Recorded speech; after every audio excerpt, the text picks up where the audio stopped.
Yo, what's up you guys? It's Marshall here, and in today's video I want to introduce you guys to my new S2000 build. And this S2000 is a little bit special to me because this is like a top 3 car to me, Honda S2000, and on top of that, this is sort of my dream build of this car. It's my favorite spec of all time, with all the sort of aftermarket parts that I've always wanted on this car, like since I was in high school.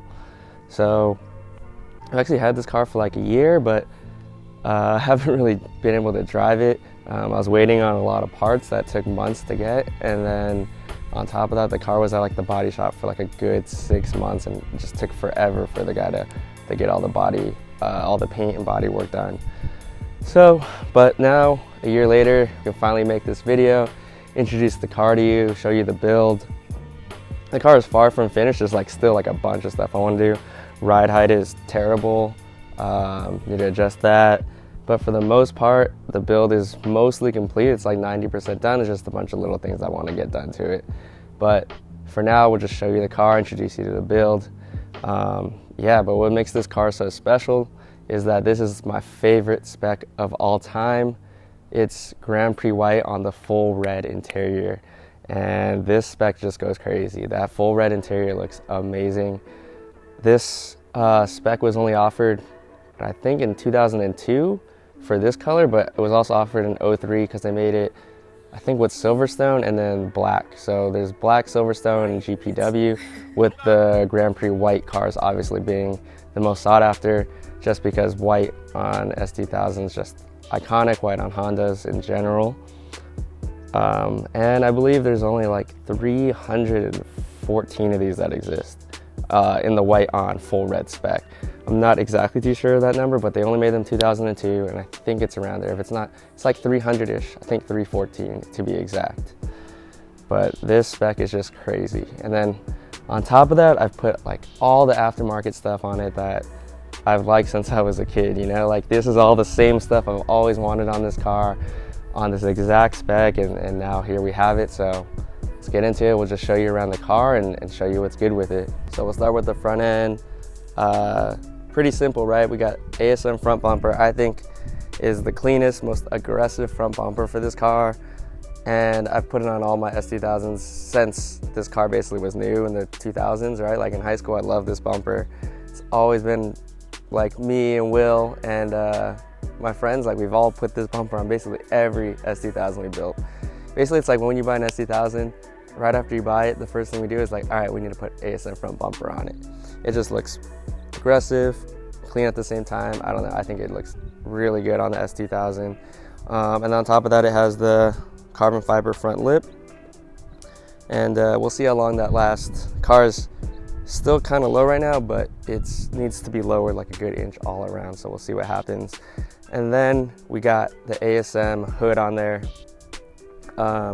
Paint matched obviously, and then we left the little grill part carbon fiber, but just like paint matched everything. It looks clean. White is super, especially on white is super clean. It's just like all white paint match stuff, and then leaving like a little bit of carbon fiber stuff exposed is sort of like what I like on the car, particularly like for me. I just think it looks really good. The hood stuff on it, I think it just takes S2000s to like that next level, and I've never had an aftermarket hood on any S2000s. It's always been like, I think the thing that finishes the look of the car, and it gives that extra like sporty, aggressive look to it versus just like the clean stock hood. So ASM hood. The other hood that looks really good is like the Amuse hood. I think looks really good on this car too. But yeah, so ASM hood, ASM front bumper. Stock fenders are just like stock body cars, right? Like stock body looks better. So stock front fenders, and that's pretty much it for the front. All right, now we're gonna hit to the side profile. I mean, not really much to show you here. Keeping it stock, right? Stock body line. It's all about stock body on S2000 to me, right? Like in high school, like 12, 15 years ago, right? When these cars were coming out, and there's so much, these cars, okay, so one of the reasons I love these cars, there's so much aftermarket support for the S2000, right? When you get this, you have the choice of like 15 different front bumpers you can put on it, like 6 different hoods, right? You got like Mugen hood, Spoon concept hood, ASM, Amuse, right? Like so many cool hoods you can put on. You can just cut them up, put your own vents in it.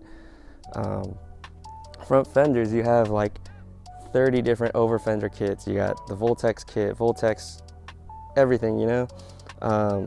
ASM front fenders with the side cutout, and there's so much you can do to it that like that's what makes these cars fun, right? Is you can really make this your own type of car, and that's part of why I've always really liked the S2000 too, is like on top of how fun it is to drive and how cool it looks, is just there's so much stuff you can do to them, and it's just fun to build the car the way you wanted to build it. But to me, in my eyes, this is like the parts I've always really wanted. Like 10 years ago, I wanted to build this car exactly the way it is now. And we got stock body, right? No ASM over flares, no cut up fenders, no cut up quarter panels, stock front fenders, stock rear quarter panels. And then on the side, really clean, just Jay's Racing side skirts. Paint matched the top half. They're full carbon skirts, and then the bottom half of the skirt is left unpainted. So paint matched the top half. This is top half of the skirt, and then this part we just left unpainted. So things just look super clean.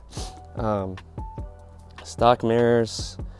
I do like the spoon mirrors, but I don't know if I like them enough for how much they cost, and getting them right now, it just takes way too long. So stock mirrors for now. I'm not really a fan of like craft square or like the APR stuff, like the racing mirrors. So stock mirrors for now. I don't think I'm gonna touch those. And then the other thing we've changed out is we went with the CR side markers instead of the ambers, because I just think the ambers look ugly. But I do kind of like the ambers on the headlights now, but definitely a no on the side markers. So CR, clear corner side markers. And then since we're at the side profile of the car, I'm also talking about what wheels we have on the car. We have TE37 Superlaps, the new releases. These are in dash white, 17 by 9.5 plus 45. The exact same spec I have on the CR. If you haven't seen that video, you can check it out. But we put champ white wheels on that car. So very original, right? Like white TE37s. Basically put them on every car I have, but they look so damn good, and it just fits the car, right? This is always the look I've wanted to, is white on white. Like the white on white is just nasty in my opinion. Basically, to me, this is like the Type R S2000, right? It's the classic Type R white with the classic Type R white wheels with the classic red interior. Like the CR is cool and everything, but I really wish they made a Type R version of the S2000. I just think that would have been sweet. And I kind of think this to me is like an S2000 Type R.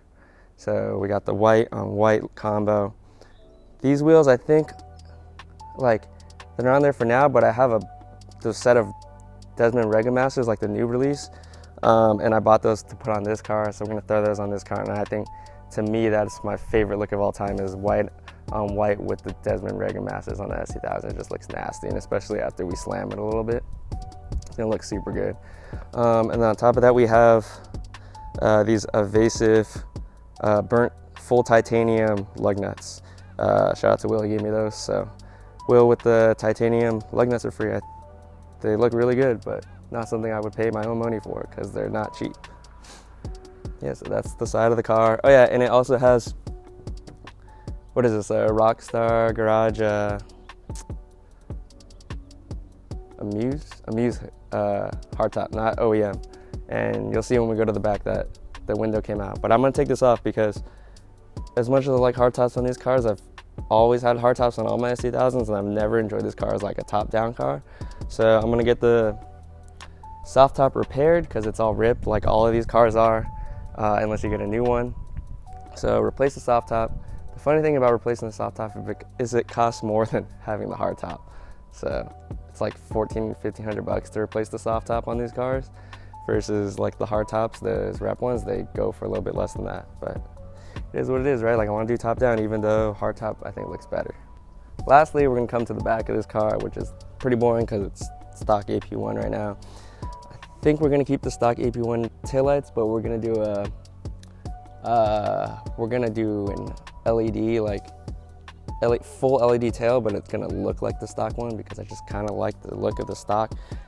headlights and taillights now. I don't know what it is. Back is completely naked, but we have a Voltex rear diffuser going on the car. So I have that already. The car has a J's Racing titanium exhaust. The thing is way too loud, but it is the coolest exhaust for this car. When this car was coming out, like the J's Racing thing, when I was in high school, I was like, thought it was the most baller exhaust you could put on this car, and it's kind of iconic for the S2000, I think, with the turn down muffler, tie tip. Coolest exhaust for this car, I think. One of the better sounding exhausts for this car, but not better, one of the worst sounding exhausts when you're the one driving the car and it's super droney and you can't hear anything and it hurts your ears. So we're getting rid of that. I have the evasive exhaust, which I think sounds almost as good as this, almost as loud, and it doesn't drone because it has a little drone canister and it drones like 70% less than this car does with this exhaust. And it's still almost loud, still sounds almost good, but in the low RPMs, this exhaust is just way too boomy, it's way too bassy. Sounds great on wide open throttle, but way too boomy and bassy in the mid-range. And that's where you're spending all your time in this car, and it sucks. So, rear end, basic, got some more stuff coming to that though. Ignore this, because that flew out on the highway. But we're getting rid of the hardtop anyways. And then I guess the last thing, just to show you guys the interior. I don't know, the interior's stock, but it looks sweet, right? Like, this is what makes this car so cool, is that full red guts, man. It looks so good on this car, especially contrasting the white. So in the interior, we just quickly did a couple of things. I wanted to I put on the white paint match quick release. I thought that'd be a little different. Wanted to match all the white, like kind of do a Porsche kind of vibe with the paint match stuff. So I bought a Hybrid Racing white shift knob, and we got quick release, white horn button. A few things coming to the interior. We're adding Recaro pole position because I hate stock seating position in S2000. And then we're adding white seatbelts just to give that white on red contrast. But yeah, this is the interior, man. The interior is what makes this car so sick, I think. The white on full red interior. 1 of 314, favorite spec of all time. Yeah, so we're sitting in cockpit now. Full red interior, man. Looks so good. If you guys don't know, S2000 super driver focused, so you got nothing. You even get to hide your radio so you don't have to look at it. Not distracting you. Nothing for the passenger. And then all of the controls are angled towards you as the driver, which is super sweet. Another cool thing about this car, it came out in 2000 and it came with a push to start. So one of the cool things too, all digital cluster, one of the most iconic clusters of all time. Revs to 9,000, of course, but man, Honda was killing it, man. HID projectors, factory stock, engine push to start stock in 2000. Technically 1999, but 2000, man. Like this, and even the ITR had what's it called, HID projectors in like 1997. Pretty cool. So driver focused car, man. I love these cars. You're literally driving a go-kart. This 6-speed in this car is, I don't know, it's regarded as one of the best 6 speeds of all time, and it really is. It's probably my favorite manual of all time to shift. It's just so good stock. It's crazy how good this Honda shifter is in this car. Honda shifters in general really good, but particularly the S2000, unbeatable. All right, you guys, thanks for watching this video. You know, hit subscribe, like, whatever, you know. That's gonna do it for kind of my dream S2000 build. It's most of the way done, but we still got a lot of stuff to do on the car. So we'll try to update you guys with all the future mods I do to this thing, get it like looking 100% done. Yeah. Until next time, you guys, peace.